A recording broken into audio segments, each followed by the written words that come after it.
Greetings.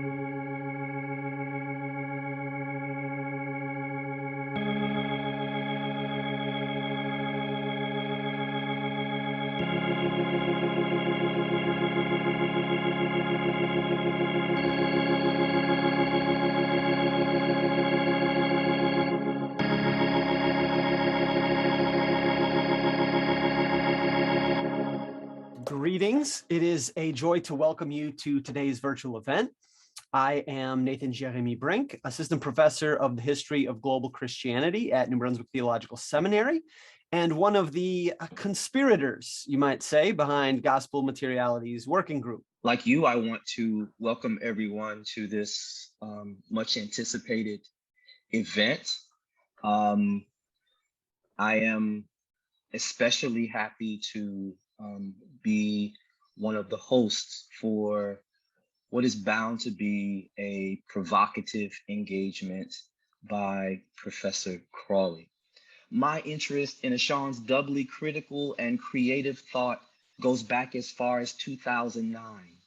Somewhere on my laptop, as a matter of fact, I still have a copy of the seminar paper he composed for my course called Critical King Studies on Martin Luther King Jr. as a subject of Black interdisciplinary inquiry. Ashon's paper, I want to mention, was titled The Veil, Coretta Scott and Black Performance, convoking Du Bois and Fanon, Jose Munoz and Fred Moulton, Adrian Piper and Hortense Spillers. This breathtaking experiment in Black thought was no mere finger exercise. It was rather a prolegomena for the wider work Ashon is so well known for today, not least his 2016 Black Pentecostal Breath, The Aesthetics of Possibility, which continues to be met by an expansive interdisciplinary curiosity. Now, I'd love to say more, but there'd be no time to mention Ashon's formation at University of Pennsylvania, the Candler School of Theology, Emory University, and at Duke University. There'd be no time to mention his present appointment at University of Virginia in Religious Studies and the Carter G. Woodson Institute for African American and African Studies, or his creative nonfiction, unmistakably Baldwinian in its commitment to the form and politics of Black love expressed by way of the intimacy of epistolary, that work called The Lonely Letters, with its cover art by Ashon himself, who is, you may know, also a prolific visual artist. I'd love to say more. Impressive as it all is, wouldn't you prefer to hear Ashon over against this captivity I've kept you in too long already? So be it then. I give way now to my friend, my teacher, Professor Ashon Crawley, whose paper or talk today is entitled, Ooh, Don't Play After Him. I hope you don't catch the AIDS because he touched the piano.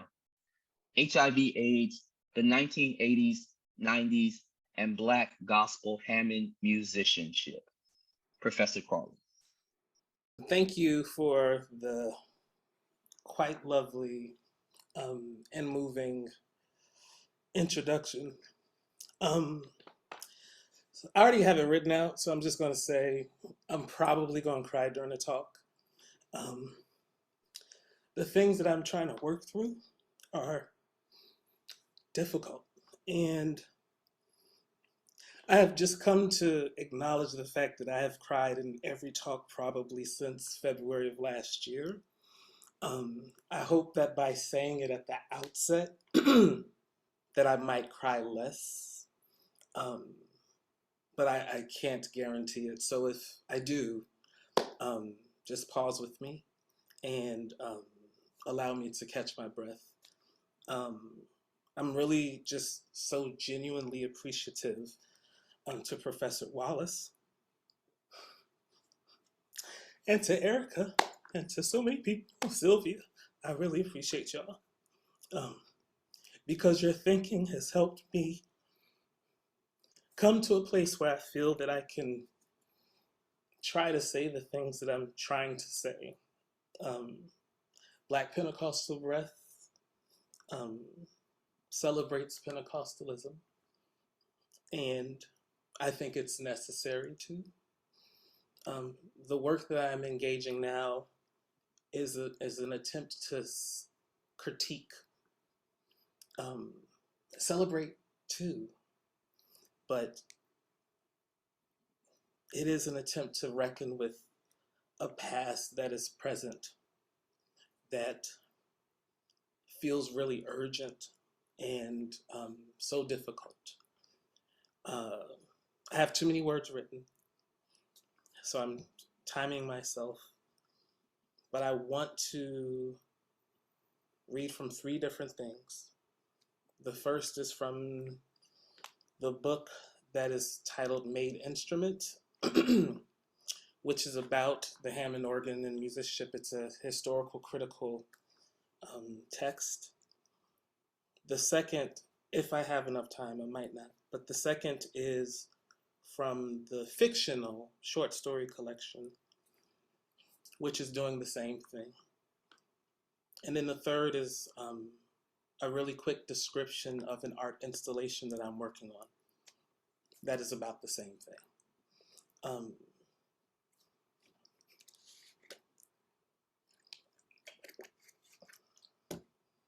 I might be done with the tears. We'll see. We'll see. So yes, this is from Made Instrument. Thank you for being here. I really, really appreciate your being here. So from Made Instrument, a summary of the text. Made Instrument explores the ways instrumentation and electricity relate to postbellum urban and rural Black life, and how the suppression of Black social life is detected in American culture in general. I use Black churches and the infamous Hammond organ, an instrument invented in the 1930s, which Black churches popularized through revival services and radio broadcasts, as the primary object of analysis. In Made Instruments, I write about how Black life is considered from a normative perspective antithetical to progress, modernity, and the future. How Black life is typically deemed primitive and stuck in the past. Yet in contemporary Black cultural and creative life, the sound of the Hammond organ is the sound of religiosity, spirituality, and the transcendent. From hip-hop songs to nationally televised award shows, when a Hammond organ is present, the sound is supposed to announce the concepts of gods and the divine. The sound is supposed to bespeak the presence of the Black church in its affective, emotive, sensual life and feel. In television shows and films, the Hammond organ is often present, if not in sound, at least with the presence of the wood cabinet. Its audio-visual presence in the popular imagination means something. The electric instrument, this mechanical object, in other words, is imagined to constitute a spiritual community through sound. However, the musician of this object is often imagined in Black popular culture as queer and hypersexual. Imagining the musician as both queer and hypersexual, however, is an antagonism to the doctrinal and theological convictions of the very spaces from which they emerge. Imagining the musician as queer flouts loudly what Evelyn Brooks Higginbotham records as the respectability politics of the Black church. There is a crisis at the heart of contemporary American culture, the crisis of need and desire and want, the crisis of contradiction. American crises can be sensed in race and sexuality, intersecting with spiritual practice and religious space. Made Instrument is an exploration into the ways stories of America are told regarding religion, gender, race, sexuality, and forms of cultural expression. How the forms these stories take, the telling is often an untelling or an erasure of queer life and love. Made Instrument tells the story of the ways the specific performance practices of Black musicianship on the Hammond organ in Black churches serve as a vestibule, a waiting area, a canal opening toward a general history of contemporary American sexuality. Electric currents move and animate, sometimes shock and hurt, amplify and enliven, sometimes short-circuit and die. French philosopher Michel Foucault famously wrote about the history of the modern concept sexuality. In his writing, he discussed the ways Victorian practices of gender, sex, and ritual confessions of sin to priests became a global and secular process. According to him, we all ritually examine ourselves and variously confess our secrets and suppressions, such that we don't really suppress sexuality and talk of sex. We just find ritually acceptable ways to tell it, to say it, like the confession, like the dream sequence. In this way, he said, we are all Victorians. We all practice the kind of tellings and untellings the Victorians initiate. Made Instrument makes a similar but also more specific claim. The imagined queerness of the Black church musician and the choir director, too, has meaning for the entire community, in and out the church, in and outside the boundary of the thing called Blackness. In Made Instrument, I argue that making the Hammond organist a category of queer Blackness allows, underscores, hallucinates, and ritually rehearses anxieties regarding the always unsettled practices of gender, sex, and sexuality. These musicians are lampooned as comedic, sermonized against as sinful, discarded as hellbound. And using these musicians and the category of queer Blackness they constitute for their creative genius, while excluding them from the possibility of the acceptable, also gives a new history of labor extraction and exploitation, uniquely grounded in Blackness as queerness, presaging contemporary crises of work, contract employment, and the gig economy. Made Instrument meditates on and sits with these urgently interrelated and textured questions by attending to the interdisciplinary. The project is about the ways the practice of Black gospel music forms community, but is also about the ways musicianship is a creative resource for resistance, power, and identity.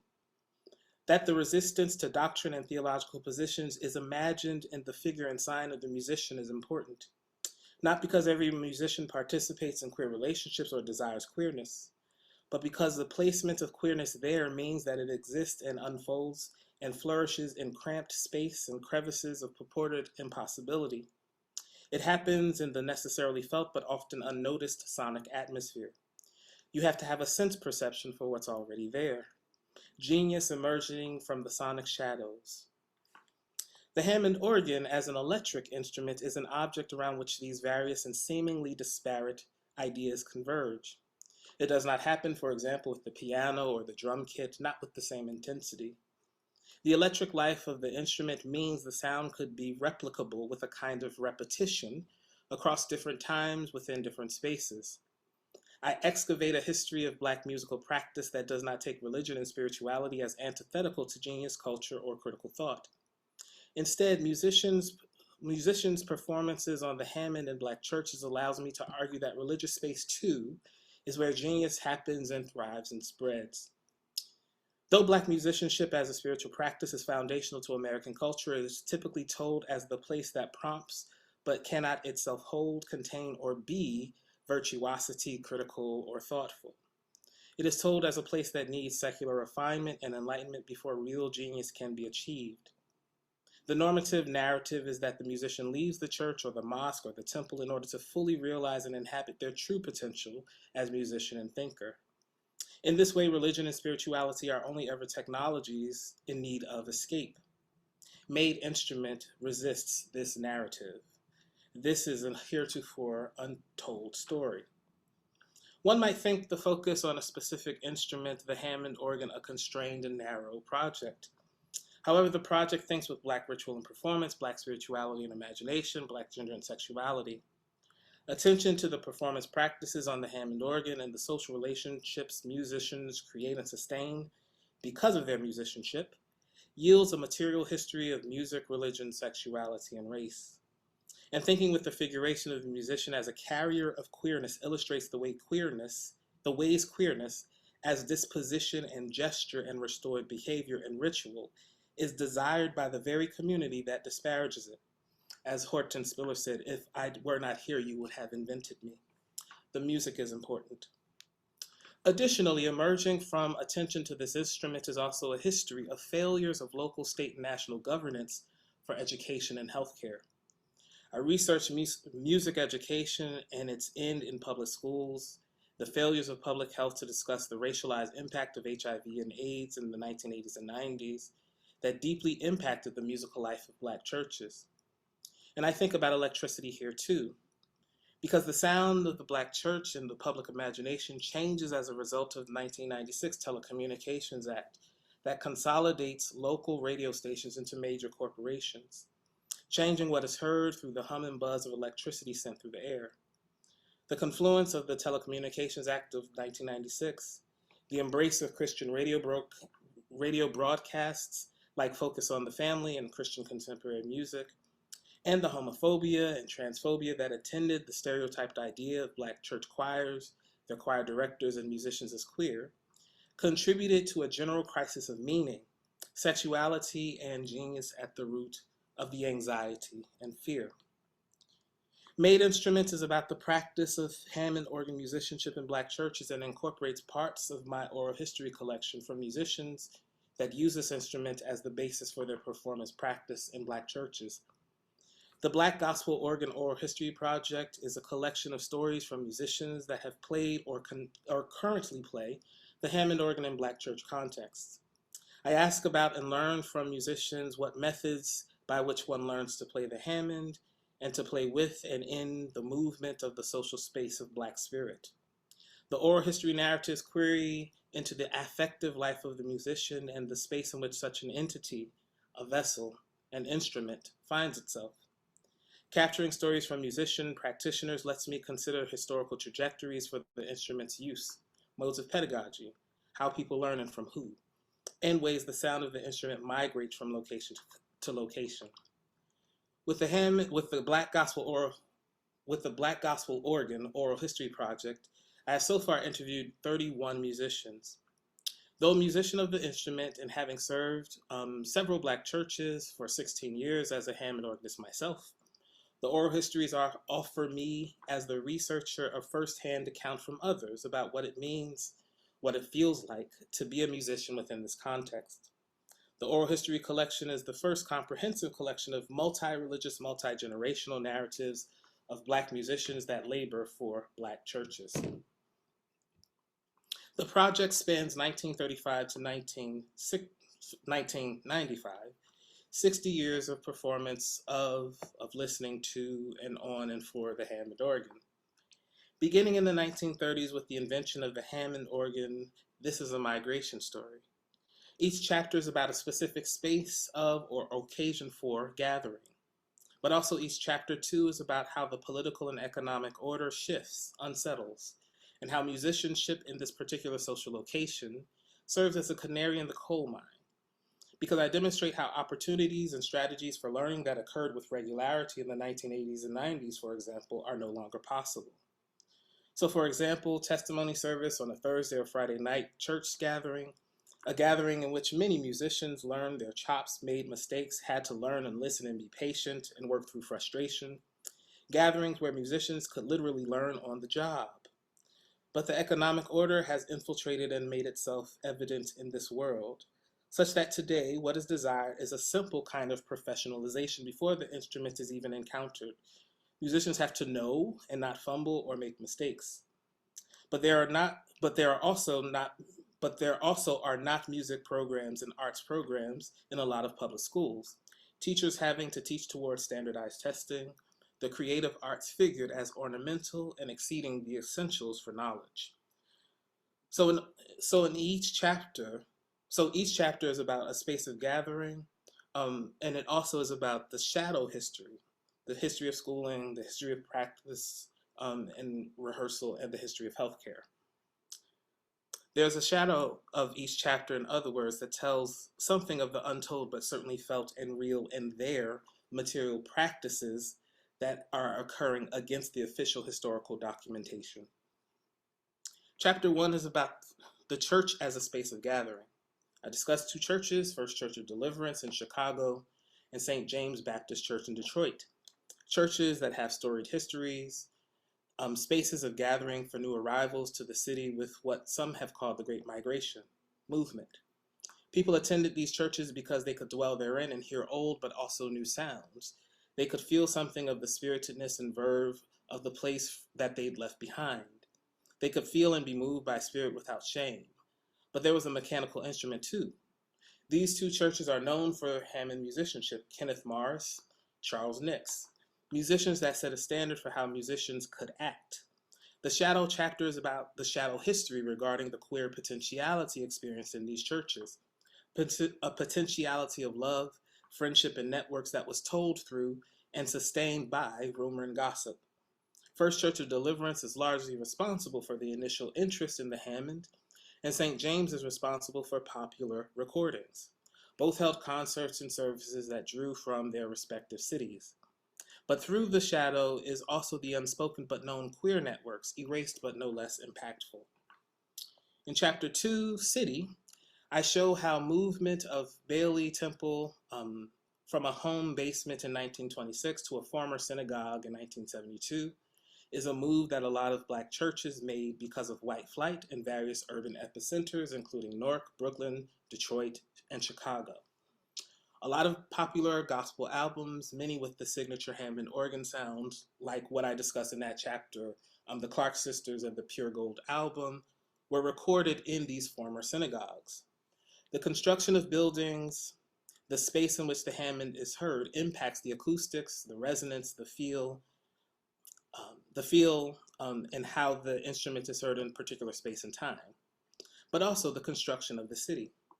Arguing that there is a political and economic context in which the sounds of the Hammond becomes important in Black social life, I look at building design, but also what urban zoning and law in terms of city planning means for spiritual practice. The shadow is the unspoken but real displacement that made white flight possible. Chapter 3 is about the gospel concert as a conceptual idea, an event in which the Hammond organ was prominently featured.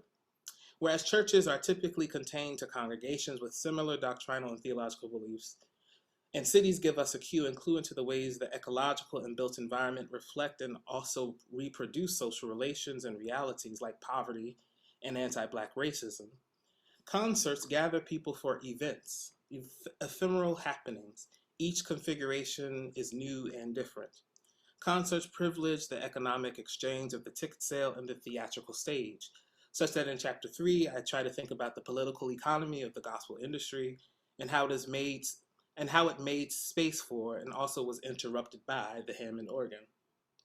Chapter 4 is about conventions in which Black gospel music is heard. Conventions as sites of gathering that have the same but also different beliefs. The Gospel Music Workshop of America, for example, and the Church of God in Christ Annual Convocation are both gatherings to be considered. Convenings that are short, a few days, a weekend, or a full week. They are expected annually and gather folks from various locations, both domestically and abroad. Friendships are cultivated, musicianship networks are sustained at conventions. But they are also spaces of clandestine and hidden sexualities to be practiced. Away from home, in the space of the familiar, the convention is a site of transgressive possibility. Experimentation, shared on the Hammond, matched with the experimentation of and with flesh.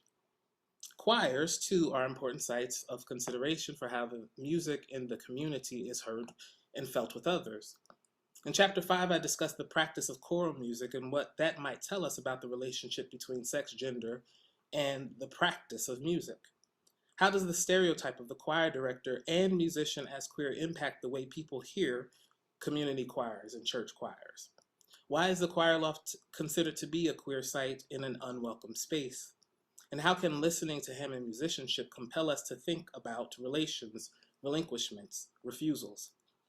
And chapter 6 is about the circulation of this music through recorded media like audio and video cassettes. Cassettes are objects that document gatherings, sometimes sonic, sometimes audiovisual.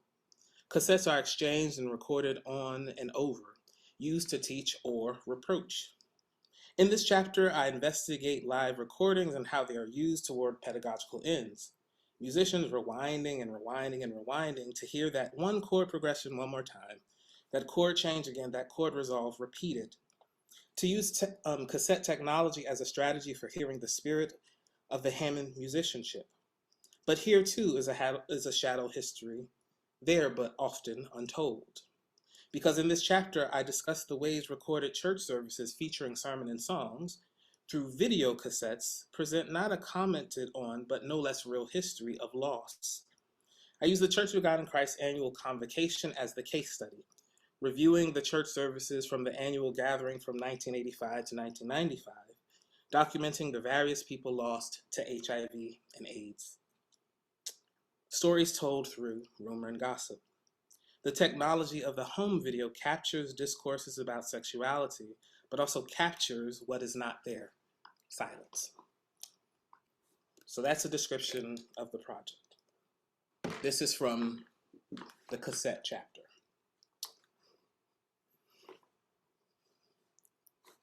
Looking at my time, sorry. Okay. We had to have taken Route 87 north, because that is the route one would have taken to get from East Orange, New Jersey to Quebec City. I was in junior high school, my second year in the 8th grade. I was in the junior high school band, played the drums, though I mostly hated the exercises and didn't like practicing, which is not uncommon still today. I wasn't much good at it, but I was trying to learn to be made instrument for the church. I sold katydids for the school fundraiser. Mr. Patudo, our band teacher, wanted us to experience the world with a bus trip to Canada. I don't recall much of the trip. Some very immature early teen jokes with me and my roommates, my ordering moo goo gai pan from a Chinese restaurant in Canada, folks laughing at it even though it tasted good.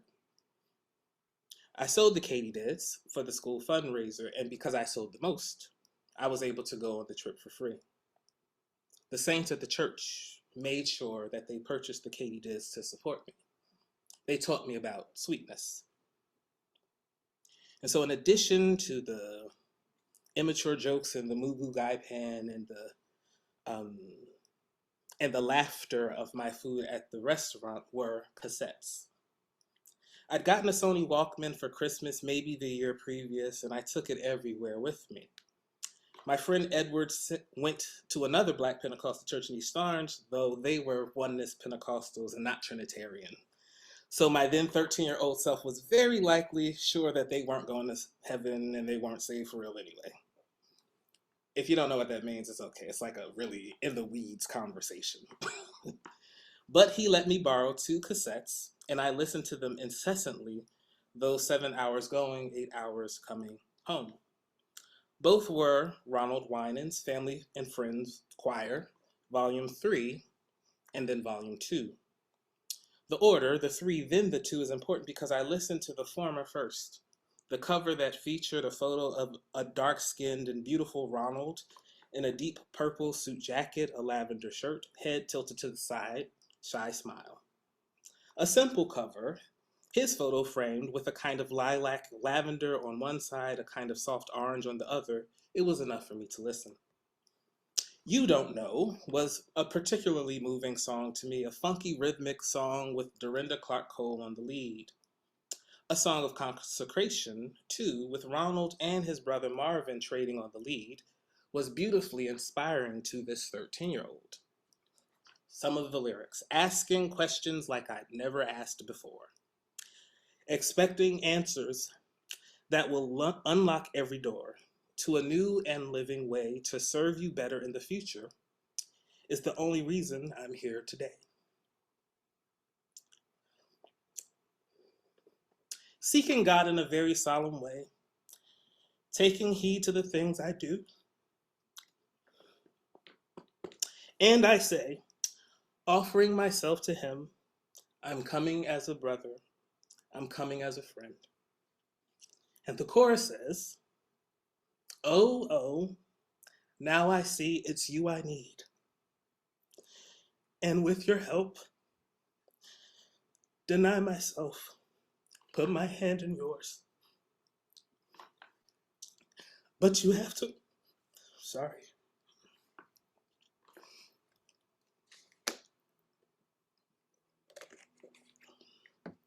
But you have to imagine a 13-year-old Black boy with a strong sense of the spiritual,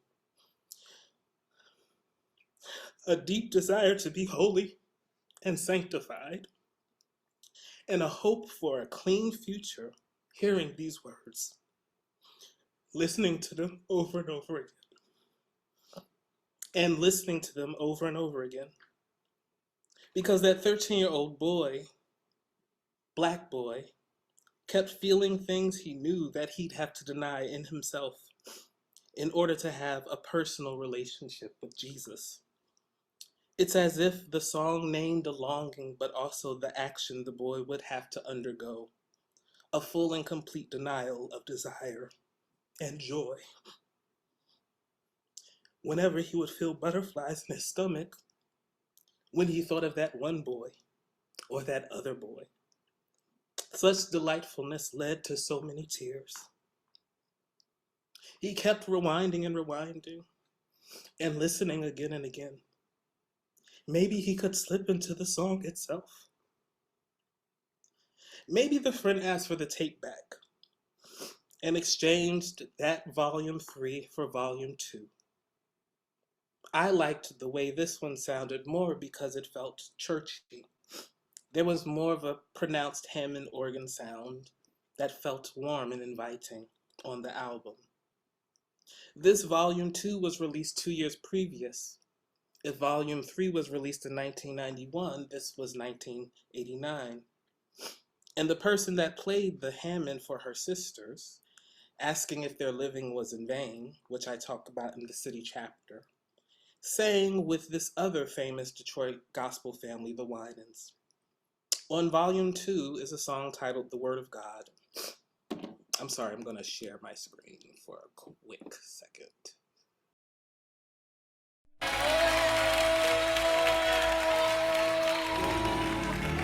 Isn't it funny how we've all changed?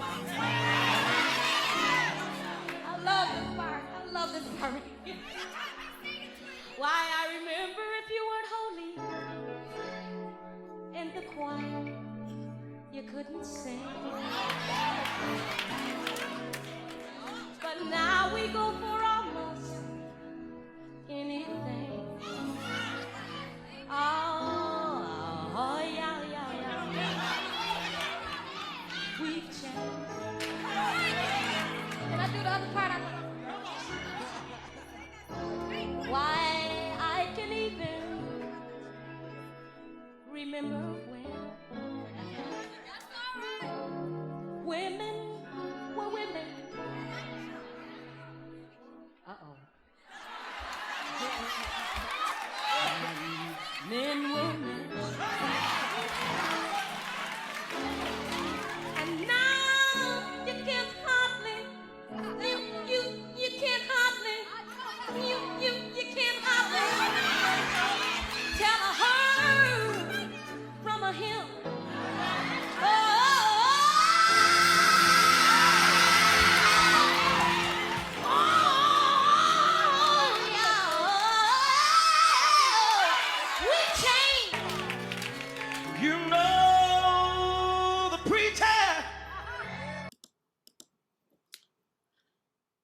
This volume 2 was released in 1989, and Twinkie sang those famous words, which I will repeat. Oh, isn't it funny how we've all changed? I remember if you were not holy in the choir, you could not sing. But now we go for almost anything. Oh, y'all, we've changed. I can even remember when. Women were women and women were women. Uh-oh. And then she laughs. And men were men. And now you can't hardly tell a her from a him. Oh, y'all, we've changed. You have to imagine, again, a 13-year-old black boy with a strong sense of the spiritual, a deep desire to be holy and sanctified, a hope for a clean future hearing these words and listening to them over and over again. Because that 13-year-old black boy kept feeling things that he knew he'd have to deny of and in himself in order to have a personal relationship with Jesus. He felt something of the holy that he wanted to be, but was not because of doctrine, because of his shameful and unspoken sin, his desire that he did not ask for, but certainly emerged as an ongoing uncertainty. It's as if the song named a longing that he would have to denounce, a conflation of gender and sexuality and not living up to the role God desired and God required. A song that, even with laughter, had a 13-year-old black boy consider what he would have to undergo, a full and complete denial, and a denial of joy and desire that he'd feel when butterflies emerged in his stomach whenever he thought of that one boy or that other. Such delightfulness led to so many tears. Recorded in Detroit, this song documents the shadow of displacements and violence. Because what is happening in Detroit in the 1980s, the early 1990s, for such a bold claim of failure to live up to the correct gendered positions? Why did these lyrics produce laughter instead of an ethical crisis?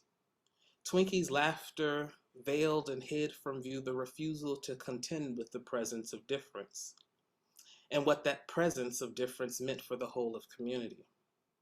Because there was a time when women were women and men were men, but now you can hardly tell her from him, supposedly. Anthony Hilbert's The Gospel Sound, Good News and Bad Times records a bit of a difference for us. Quote, most immediately striking about many of the larger holiness churches is the inordinate number of male and female homosexuals. As one singer bluntly put it, there's more sissies and bulldaggers in the sanctified churches, and they all think they're the only ones going to heaven. End quote. Curious, this quote, but also telling. Published initially in 1971, this reflection on the inordinate number means that there were a series of questions, contestations, and allowances of Black queer life before its publication. Queer folks, in other words, were not invented in 1971 or 1983 or 1989, even though Twinkie feels differently. It's not a conflation of gender and sexual orientation, what Twinkie names, it seems. What she is marking is the crisis that both gender and sexual orientation produce or allow for us to sense and notice with a kind of clarity.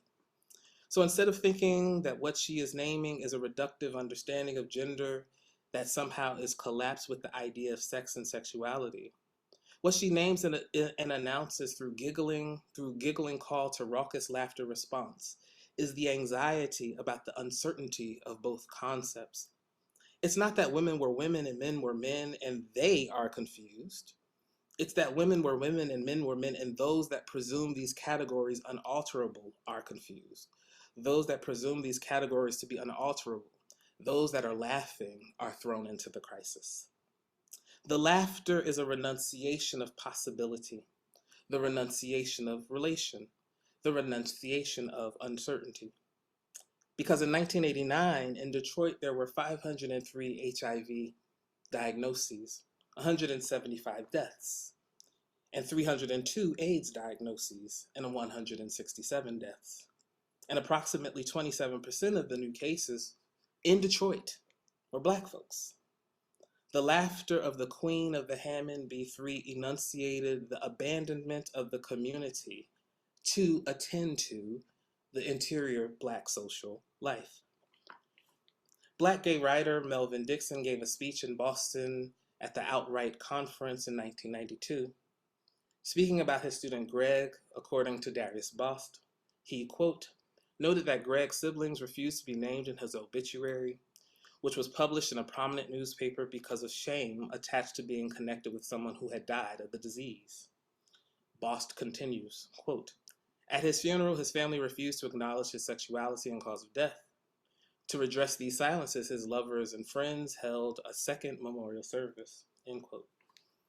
Like Bost in Evidence of Being, the Black Gay Cultural Renaissance and the Politics of Violence, the Hammond organ might for us provide, quote, traces of the signs of Black gay social life amid the structural violence of anti-Blackness and anti-queerness through an exploration of historical archives, end quote. In addition to his inclusion of Black gay literature and culture, oral history narratives, interviews, magazines, newspapers, and archival materials, I am using the sound, the performance practices, and stories, the rumors, the gossip that's told about musicians as an archive of unsettlement. Because what reading with Bost's work lets me finally get a sense for is the existential dilemma and crisis of Black queerness that the musicians are actually playing. Both says, quote, "The death from AIDS of a generation of Black gay writers reminds us of the fact that their Blackness and queerness in an anti-Black and anti-queer reminds us of the fact of their existence in an anti-Black and anti-queer world.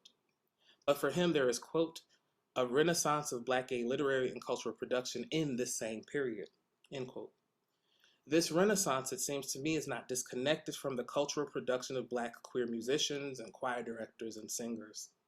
Indeed, we might say that there is a cultural production that it is a cultural production that on the one hand, precipitates and anticipates ways to respond to moments of crisis, and on the other hand, demonstrates that during the same historical period, that there is evidence of there having been. This is a love letter. The Job story, in which is recorded in the Hebrew Bible, in which he loses everything, including his partner, children, property, cattle, friends. He is after being tested, given double the amount of what he lost. This, for many, is evidence of the kind and gracious deity, the show of care and concern, the double portion sermonizing and sung about as evidence of blessings and favor. But if he could at any moment lose everything without warning, and too without cause, other than the cosmic joke or disagreement between the deity and the angels, what guarantee does he have that the things that he received double will not also meet the same fate? And two, what does it mean to lose one's child but to receive two as the reward? Was the first child, the lost child, inconsequential, fungible? Or is the uniqueness of that loss and the grief that surely emerges and remains life-altering, even if he does not have the opportunity to tell the story about that? Where does his story end, in other words? This is an attempt to refuse to assign value to the lives of these men, these musicians, through the same racial, gender, class, sexual, and spatial logics that disciplined their existence while they were alive. Because they passed away, rumor and gossip often were the only way the narratives converged with anything like truth. But then and also, some of them that labored and made genius and invoked and convoked and stirred up spirit for congregations too, did not die. Like Job, the story could not possibly end at the loss of others. We that are alive and remain too have to figure out a way toward a more just world. They lived, labored, and are lost. What do we do with this loss? In my oral history project, I ask about the 1980s and the 90s, about musicianship and queerness. One of my interviewees stunned me into silence, almost tears. They told me that there was this one musician they told me about a couple of musicians that were geniuses on this instrument. Everybody loved them. And the interviewee discussed the casual and ordinary violence that these musicians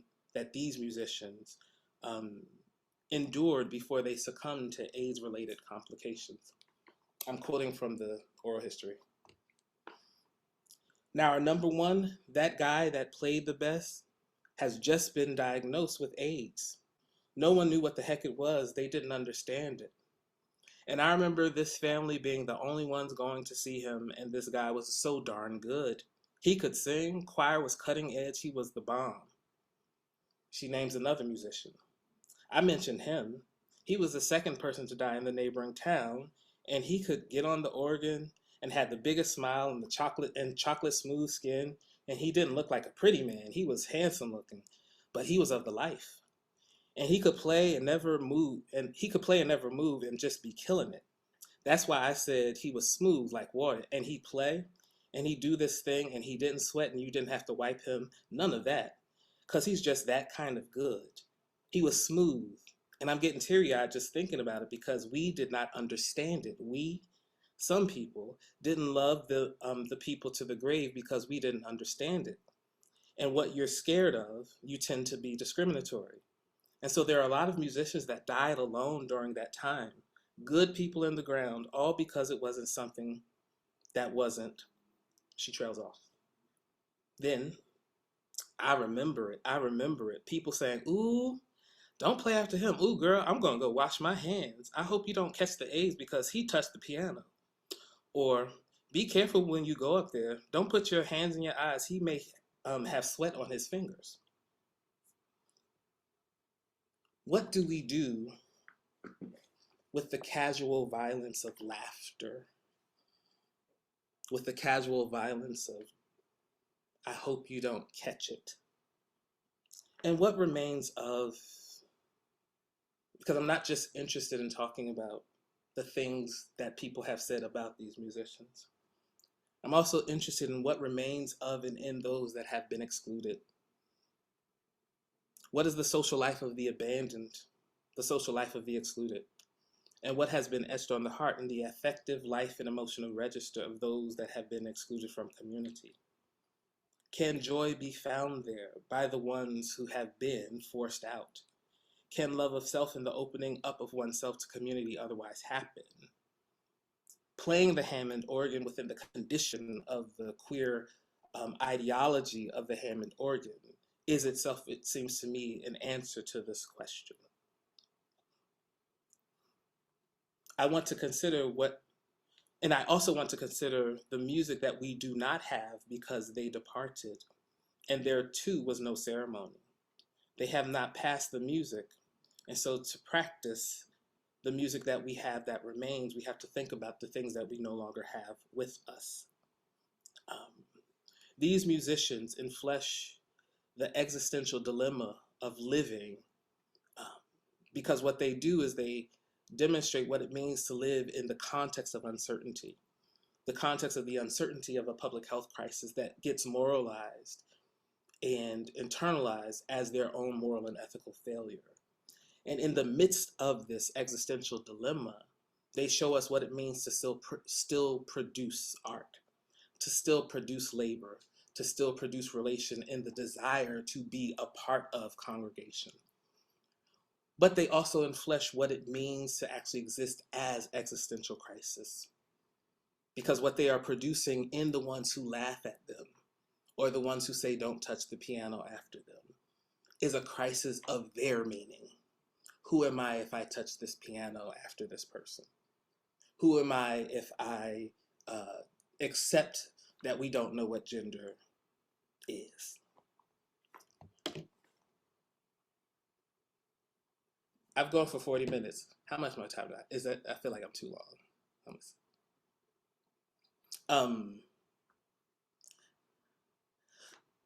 I'm going to describe the art project and then a real quick snippet of the fiction. The art is titled Lost Nothing Memorial. Lost Nothing Memorial is an audiovisual comment on and critique of the shamed queerness of Black church practices. An installation that honors musicians that made evident and explicit the presence of queerness in churches by living with HIV and dying with AIDS-related complications between 1980 and 2005. The installation is about the limit that Black queerness produces in congregants, but also how musicians make things within the context of an epidemic that was difficult to understand, difficult to name one's relation to, and thus difficult to contend against. There was so much loss.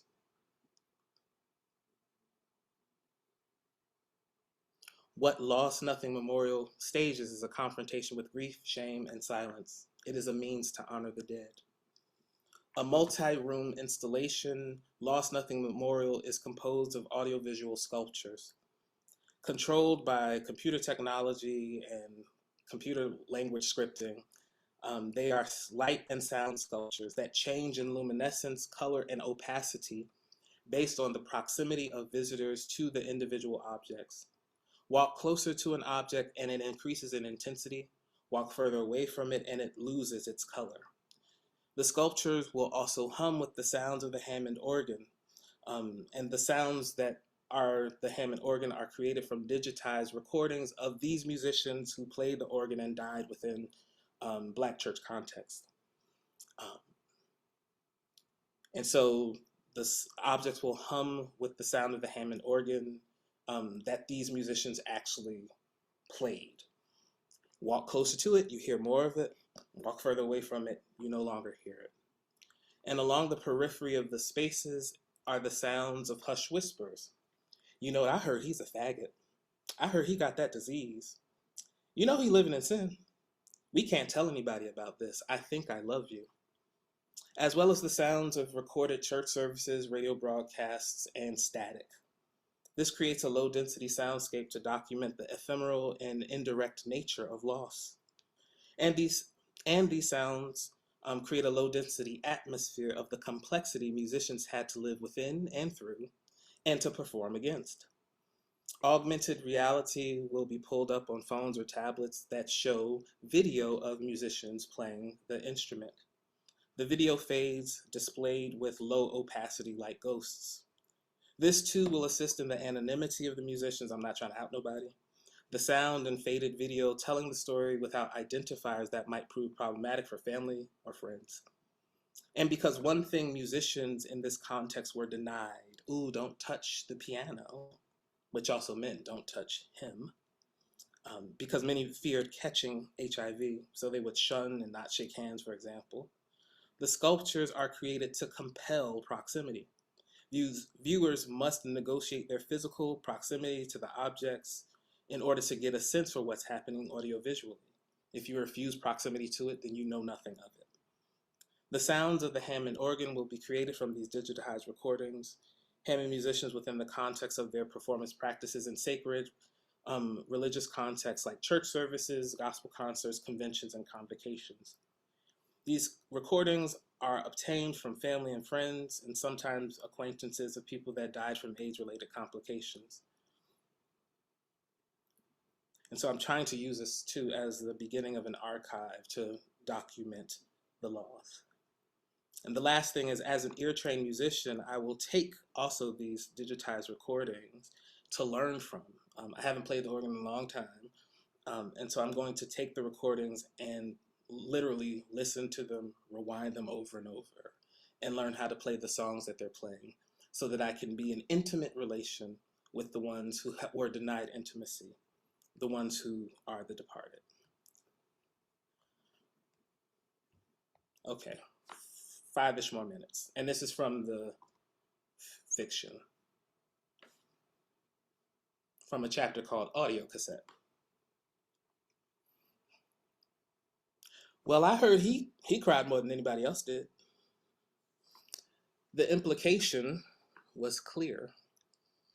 Brian was close to Jamal, and there was a lot of rumor and gossip about what they meant to each other. This was true even before Jamal died.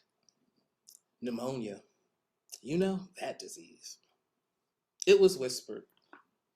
But that's the end of their story. It did not begin this way. It started at that church in 1984. Brian, the last Sunday in August, was asked to preach at an afternoon youth service. It was a back-to-school theme, and he, 23 years old, had begun to really make a name for himself in Philadelphia as a sought-after youth minister. His phone rang off the hook in his sermon because of his sermon the previous year at the convocation in Philadelphia.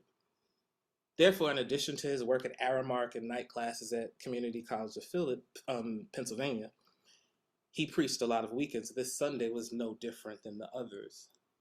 When he entered the church building, he was immediately in its vestibule. He could hear the music, a bit muffled because the doors were closed. Felt it, the music, really. Brian tried to not arrive late to church, especially when he had to preach, because he enjoyed the service, everything from the opening song to the benediction. This service was no different. He heard and felt it in the vestibule, stood and listened as the saints sang a testimony song. Just listened. The sounds of hand clapping, of foot stomping, of tambourines, and the pulse provided by the drummer, and Jamal on the Hammond, who Brian did not yet know. He was impressed with what he heard, impressed by the musicianship he heard the organist utilizing while in the vestibule. Made him think about his sermon he was going to deliver. We will make it. He could tell the church service would be energetic and lively based on the hands claps that he heard, the chord changes on the Hammond, the hollers from the church folks. There was an inviting and praise-induced atmosphere. He was in the vestibule because the usher told him they were about to pray. Then he heard her. When Bishop Juanita Bradford prayed, pastor of Praise Deliverance Tabernacle, is when he knew He didn't know what he knew, but there was a knowledge in the way the musician carried her voice, strong, textured contralto. He felt something stirring in him because of the relationship between her voice on the microphone, the sound of the saints in reply, the chord changes and arpeggios on the Hammond. The musician replied to every line and word with precision. It was moving. Brian was moved. Bishop Juanita Bradford began her prayer softly and gently and escalated over and over until it was at an increasing height. This movement between the saints and Bishop Juanita Bradford and the sound of the musician on the Hammond organ continued. When she finished praying, saying Amen, with the saints clapping, the usher opened the door and invited Brian into the sanctuary. He looked not for the pulpit, but for the organ. He wanted to see who was playing the instrument. His eyes were locked because he'd never felt what he felt listening to the music. But Jeanette grabbed his attention, clearing her throat, grabbing his hand. They walked in together, the usher leading them to the front of the sanctuary. What Brian most enjoyed and what he most noticed during the duration of the church service was the music that Jamal would play between things, the nothing music he used while saints were praising, or when they were giving the offering, or during the announcements. The sound made something in him leap. Skipping a little bit. After the singing, after the praise, after the offerings, after the announcements, after his being introduced, Brian stood up to preach. And when Brian preached, because of the energy of the service already contained, he was ready. The sounds of softness on the Hammond organ carried him. As he thanked Bishop Juanita Bradford and the good people of Praise Deliverance Tabernacle for the invitation, Jamal continued to play nothing music. And Brian felt a kind of release of anxiety and nervousness in the sound giving his voice a soft place to dwell. Jamal's chording followed. After the pleasantries, Brian said, I'm a little bit nervous, so sing with me, saints. My soul loves Jesus, my soul loves Jesus, my soul loves Jesus, bless his name. My soul loves Jesus, my soul loves Jesus, my soul loves Jesus, bless his name.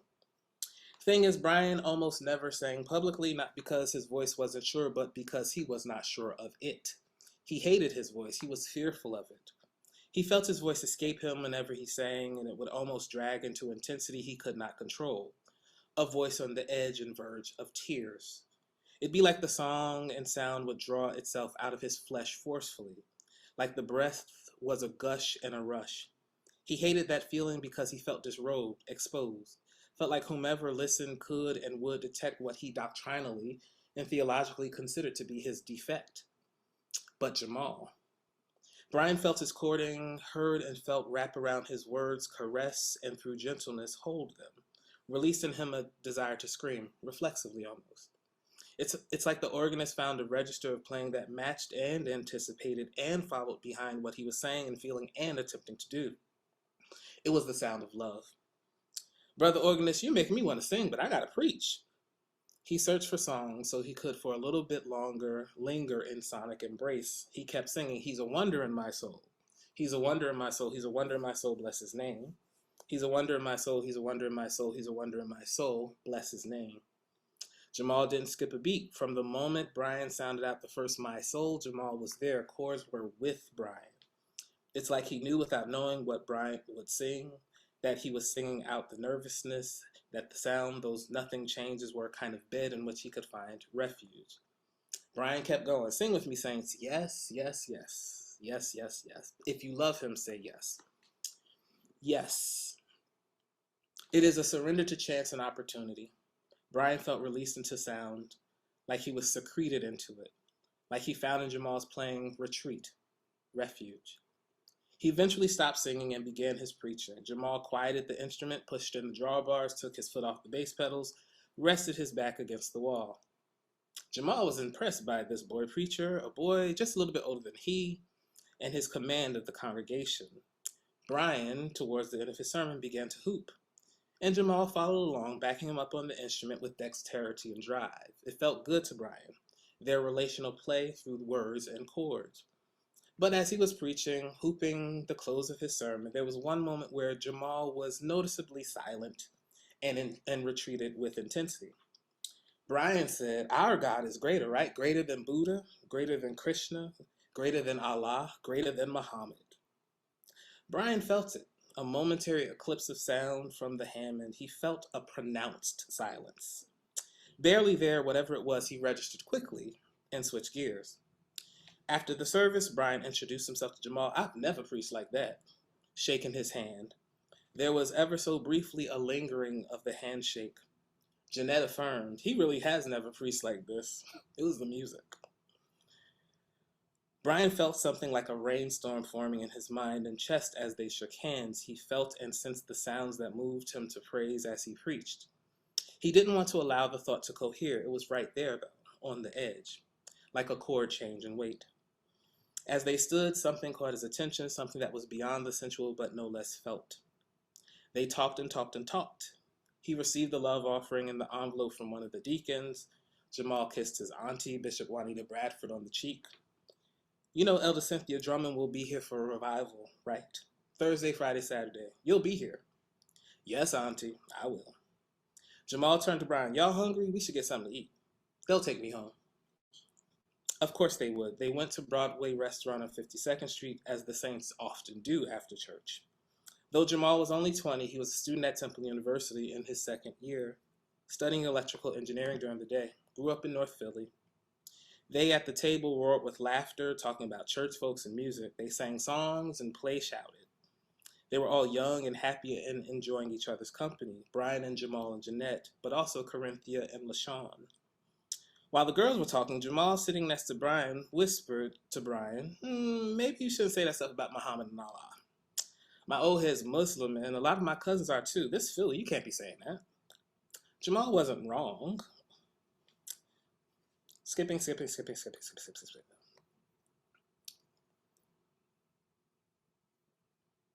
They began practicing the organ together. This last part I'll say.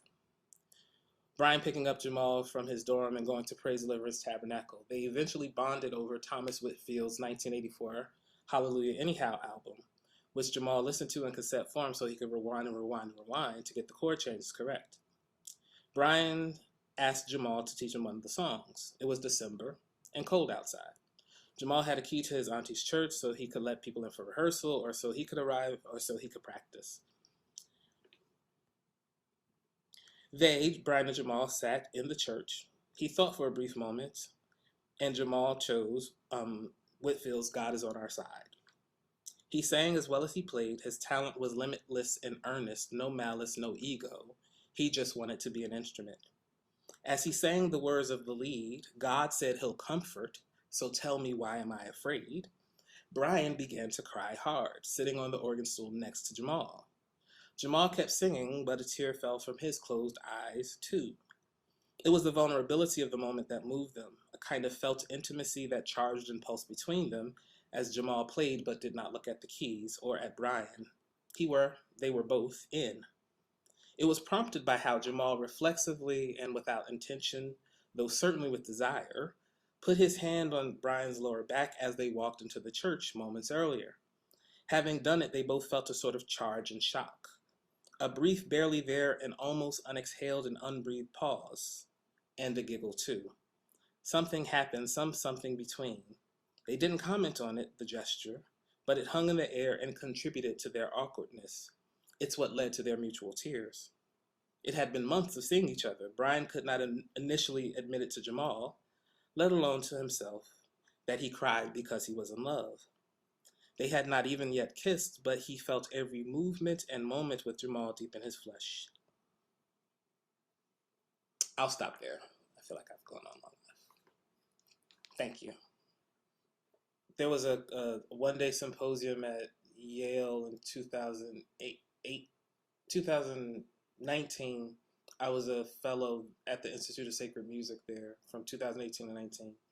And a dear friend, Fredara Hadley, who teaches at Juilliard, was one of the presenters. And I was there working on a Hammond organ book, and nothing like this. And she ended her presentation by saying, this isn't a part of my talk at all, but I just want to say that I'm glad we're having this conversation, and I'm glad that, people are centering like queer musicians. She said, because, I grew up in the 80s and the 90s, and we lost so many people. And when she said it, the the book changed. Whatever that was it wasn't that anymore. Because and I've told her this several times, but like when she said it it became clear to me what the book needed to be about.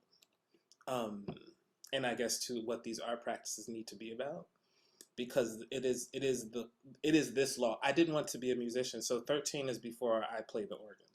And I didn't want to be a musician because of the rumor and the gossip about musicians, excuse me, because I wanted to be saved, and because I didn't want to get sick. And so I was trying to do things as much as possible to inoculate myself from all of these different sort of doctrinal problems that would be an imposition toward me going to heaven. And so, like, I think for a very long time I tried to write about the Hammond organ without talking about like the very real impacts. And I literally didn't recognize, honestly, I did a talk for the music department here maybe a month ago now. And that's the first time I talked about Twinkie Clark and the Word of God. And I was not anticipating it. And I started crying as soon as I like read the lyrics, and I was like, what?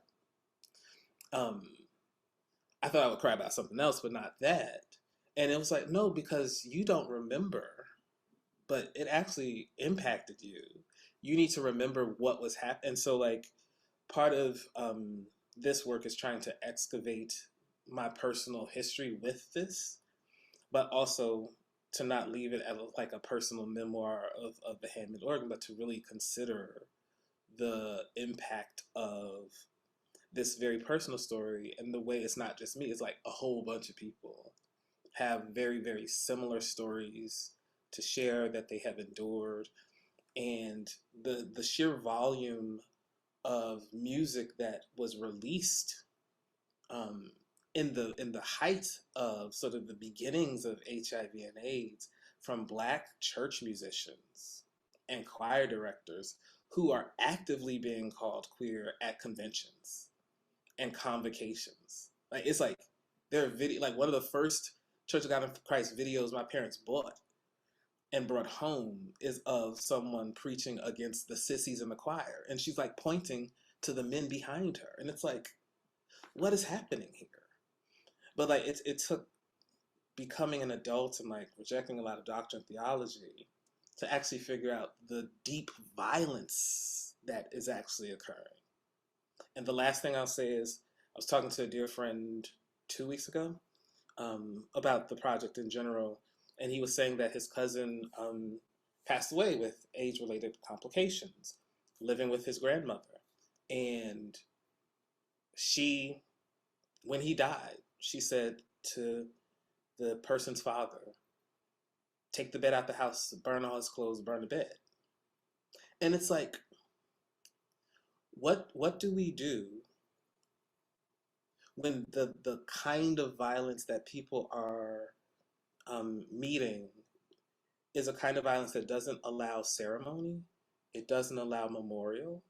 So these are folks who haven't had funerals. They haven't been celebrated.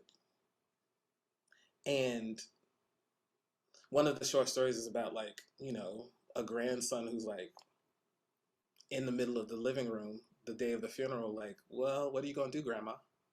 But like, what do you do when there's that casual level of violence that is also not indicative of the fact that these people were not loved?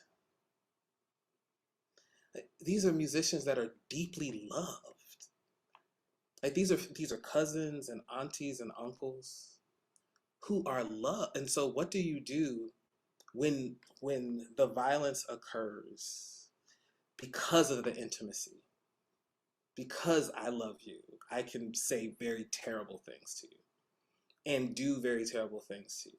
Like what how do we contend with that complexity, that mode of harm?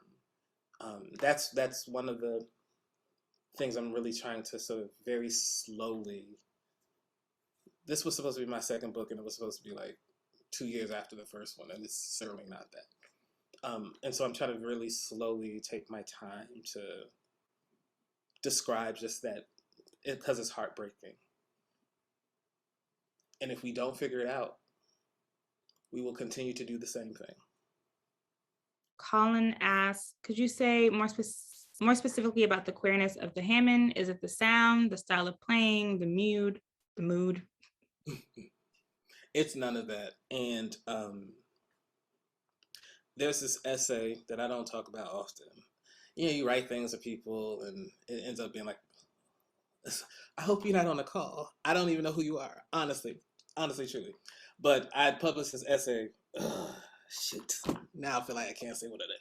I published this essay where I tried to talk about the complexity of the thing we call queer sound. I'm like, you might be next door. And one of the things I tried to argue is that sound itself can't be queer as a mode of identification.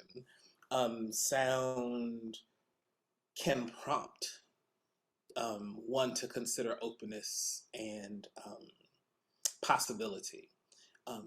In this project and in another one I'm working on, I describe queerness as the practice of imagination that is allowed to flourish against the imposition of the normative world. And that what we all have access to is that imagination. And so we are not all queer as identity, but we all do have the potentiality to practice queerness insofar as we all have imaginative possibility. And what we are compelled, forced literally to do is to relinquish our relation to that imaginative potential so that we can be protected by church, by state, by family, by whatever sort of normative world produces itself. It produces itself constantly by relinquishing its relation to the ones who refuse to relinquish their imaginative capacity. And the problem with it is that once your imagination has been prompted, you can't pretend that it wasn't there no more. Like, you can refuse it, you can act like it's not there, but imagination, once prompted, happens. What I think I'm trying to talk about with the queerness of the Hammond organ sound is that through its inhabitation in this very specific location, churches, that what people are actually getting a sense for is how to feel good with something that is immaterial, something that is difficult to just, like, the people who enjoy the Hammond organ are often talking about, oh, they did this chord change and this chord change, they did this and they did that, but they can feel it. And they can feel the spin of the speaker cabinet when it spins or when it goes faster or slower. That without a technical language for it, they still have an affective relation to it.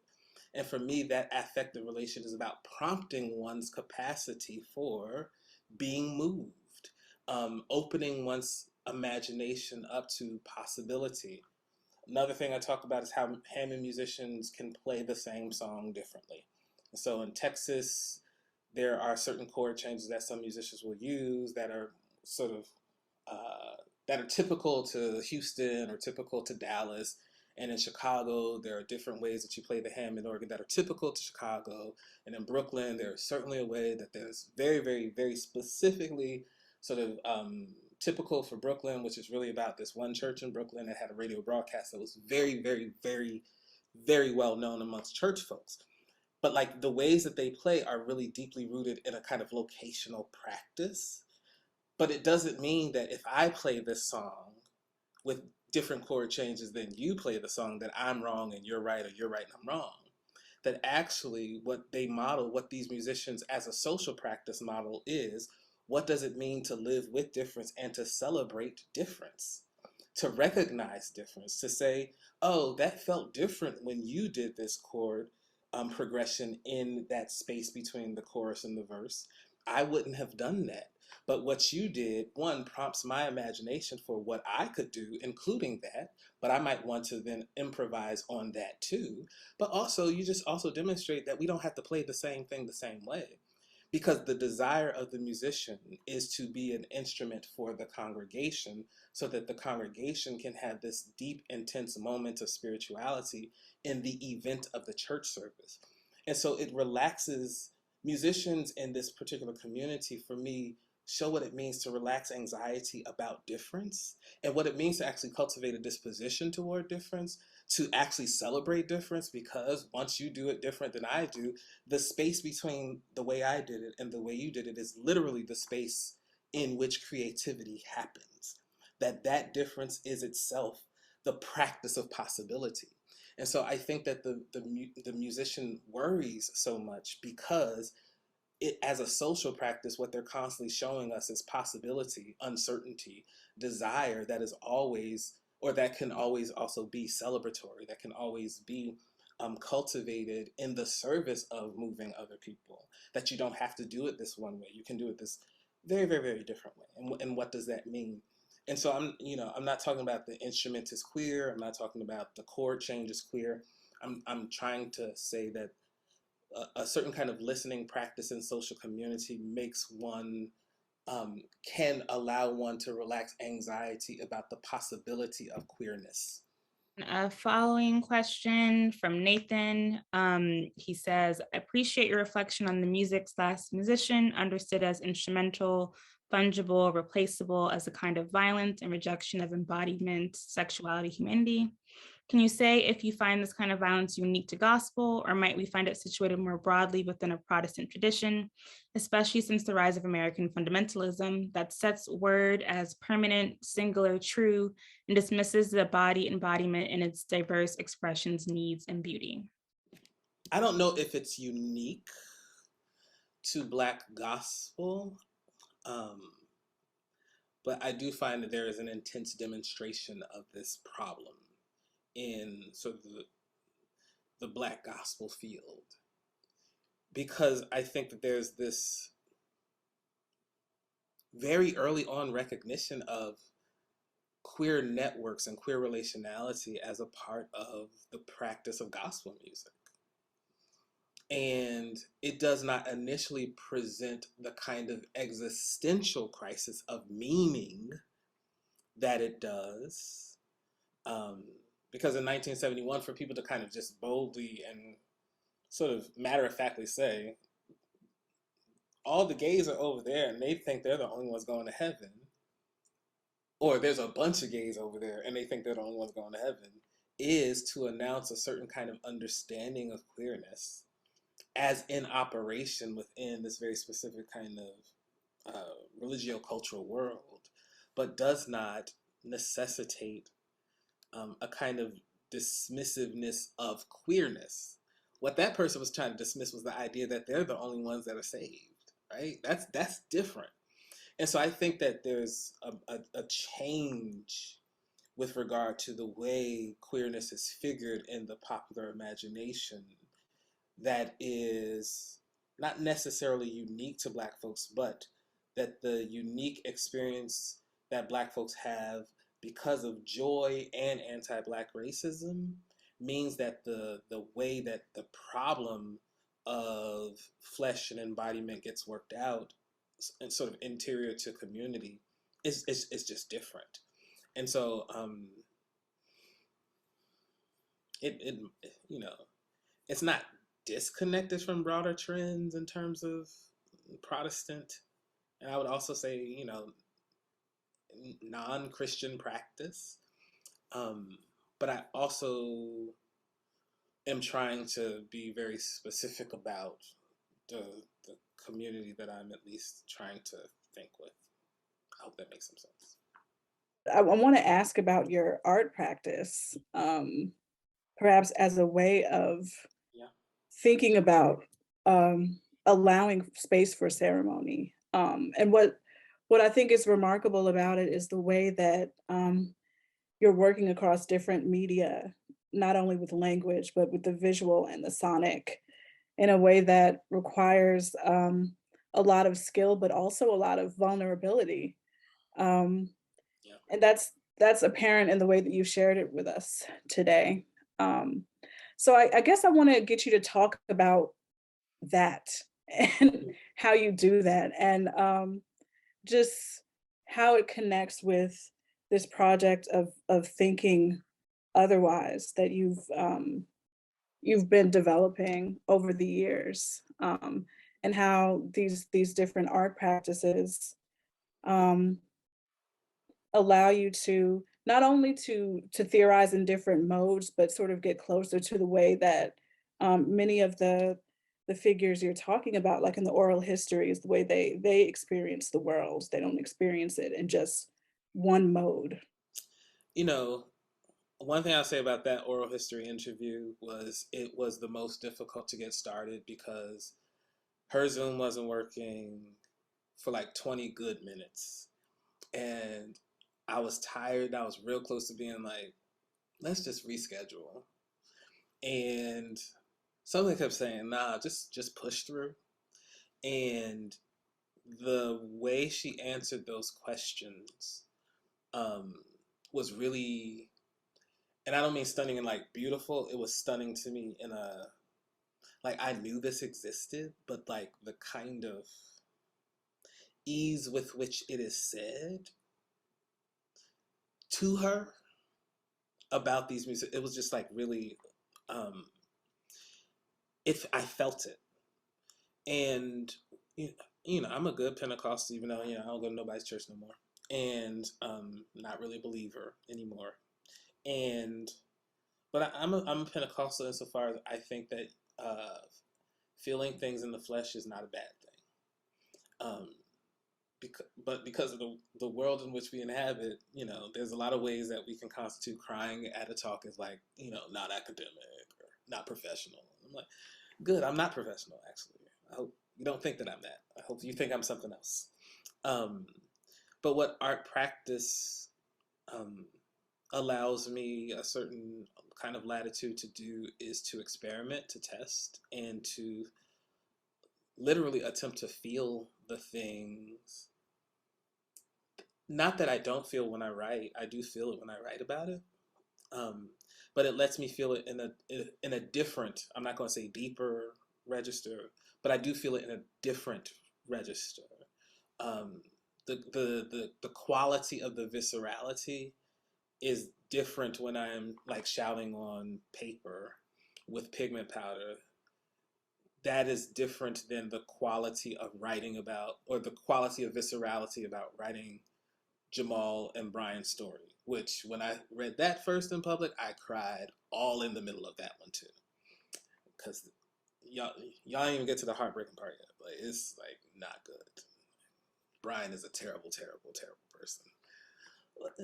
But like he's terrible because there's a doctrinal and theological sort of space in which that terribleness is allowed.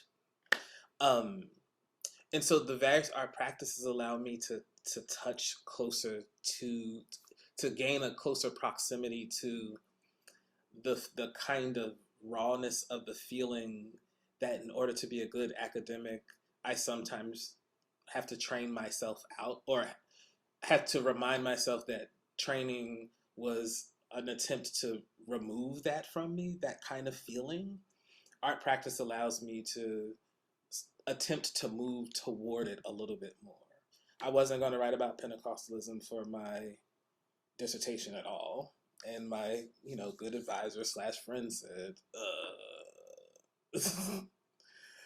you keep sending me YouTube videos. You don't want to write about the Underground Railroad. And I said, what are you talking about, Professor Moten? I just wrote this prospectus. And he said to me, yeah, but you keep sending me these church services from YouTube. Like, I think you want to say something. I think that a lot of my academic life has been the more that I do it is an attempt to like actually honor the fact that there was a moment that I tried to split like the affective life of Ashon from the academic life of Ashon, and every time that split tries to happen, it's like, it's not gonna work. And so like even today trying to tell the story of 13-year-old Ashon was because I recognized when I tried to tell the story of that album 3 or 4 weeks ago that the story didn't make sense to them until I literally said, y'all gotta imagine like a 13-year-old boy listening to this song over and over again. And then I said, oh, like you should write that should be in the writing. And so the art practices, and what I want the installation to be is a real confrontation. A confrontation with the beauty that these musicians created for congregation, but also a confrontation with abandonment. That if you leave the art object, if you leave the object or you move away from the object, it loses its luminescence. It requires a social relationship to hear it, to see it. That is, and so the various kinds of art practice, I feel like a lot of the different art practices I've been doing in the past have led to being able to say this and do this without fear or shame. And the last thing I'll say, I wrote a short article for the Washington Post that was about this, and the editor that I worked with was like, great, great, great. But the senior editor, who according to that editor goes to a Black church, had several pushbacks on the piece. Well, you don't say how many people were lost. Wasn't it just all churches, not just Black churches? And this is never a problem in my church. And I had to respond and say, your response is the reason why this piece has to exist in this form. Because there is a deep discomfort with telling the story.